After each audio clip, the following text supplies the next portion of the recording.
દ્વારકાના કલ્યાણપુરના રાવલ ગામે મેઘરાજાએ તોફાની એન્ટ્રી કરી। રાવલ શહેર તેમજ આસપાસના વિસ્તારોમાં વરસાદ વરસી રહ્યો છે। તો રાવલ ગામે ધોધમાર વરસાદથી મુખ્ય માર્ગો પર વરસાદી પાણી ફરી વળ્યા છે। મુખ્ય માર્ગો પર અને બજારોમાં નદીની જેમ પાણી ફરી વળ્યા છે।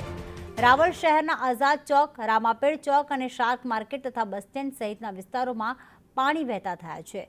વરસાદી વાતાવરણથી રાવલ ગામે ઠંડક પ્રસરી છે અને લાલ અમારી સાથે જોડાઈ ગયા છે। અનિલ, દ્વારકામાં જે પ્રમાણે રાવલ ગામમાં વરસાદ વરસ્યો છે ત્યારે કેવી પરિસ્થિતિ સર્જાઈ? હાલમાં કેટલો વરસાદ વરસી ચૂક્યો છે અત્યાર સુધી? જી પ્રીતિ, ચોક્કસથી વાત કરું તો હાલમાં જે વરસાદની સિઝન હોય ને ક્યાંક ને ક્યાંક જે